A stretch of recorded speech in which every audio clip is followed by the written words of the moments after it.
Welcome to Shweta கிச்சனுங்க. நம்ம இன்றைக்கி பார்க்க போகிறது சூப்பரான ஒரு ஈவினிங் ஸ்நாக்ஸ் வீடியோங்க. வாங்க வீடியோக்குள்ளே போகலாம். பாருங்கள், வள்ளிக்கிழங்கு இது சீசனுங்க. இப்போது வள்ளிக்கிழங்கு வாங்கிட்டு வந்து நல்லா கழுவிட்டு நம்ம வந்துட்டு அவிச்சு அதில் ஒரு ஸ்நாக்ஸ் செய்ய போகிறோங்க. நம்ம இந்த ஸ்வேதா கிச்சனை ஃபஸ்ட் டைம் பார்க்குறவங்க சப்ஸ்கிரைப் பண்ணிக்கோங்க. இதுவரையும் சப்ஸ்கிரைப் பண்ணாதவங்க மறக்காமல் சப்ஸ்கிரைப் பண்ணிக்கோங்க. வாங்க நம்ம எப்படி அவிக்கிறதுன்னு பார்க்கலாம். கழுவிட்டு ஒரு குண்டானில் வச்சு தண்ணி ஊற்றி கொஞ்சோண்டு உப்பு போட்டுடணும். ஒரு உப்பு போட்டு அவிச்சிடுவோம். குக்கரில் வச்சா குழக்கொன்னு ஆகிடும். அதனால் நான் இந்த மாதிரி குண்டானில் வச்சுட்டேங்க. ஒவ்வொருத்தரும் ஒவ்வொரு மாதிரி சாப்பிடுவாங்க. இது வந்துட்டு நம்ம கருவாட்டு குழம்பு இருக்கு இல்லைங்களா, அதில் போட்டு வச்சு தான் செம்ம டேஸ்ட்டாக இருக்குங்க. சூப்பராக இருக்கும். நான் அடுத்த வாரம் வீடியோ போடுறேன். கருவாட்டு குழம்புல வள்ளிக்கிழங்கு போட்டு வச்சு நான் அடுத்த வாரம் வீடியோ போடுறேன்.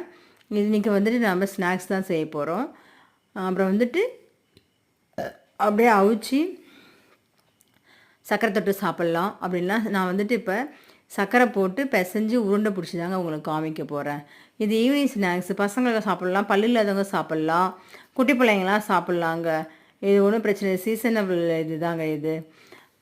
வாங்க, அது வந்துட்டு தோல் எடுத்துகிட்டு அப்படியே போட்டு பிசைஞ்சிட்டு கூட சர்க்கரை போட்டு ஏலக்காய் பொடி போட்டால் நல்லது. நான் ஏலக்காய் நசுக்கி போட்டுட்டேன்.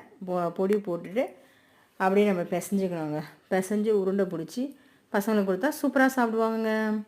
நீங்களும் இதே மாதிரி செஞ்சு பாருங்கள் உங்கள் வீட்லேயும். இந்த வீடியோ பிடிச்சிருந்தா லைக் பண்ணுங்கள், ஷேர் பண்ணுங்கள், கமெண்ட் பண்ணுங்கள், சப்ஸ்கிரைப் பண்ணுங்கள். பாய். அதை நான் அடுத்த முறை வீடியோ போடுவேன், நீங்கள் பார்க்கணும். சரிங்களா? ஓகே.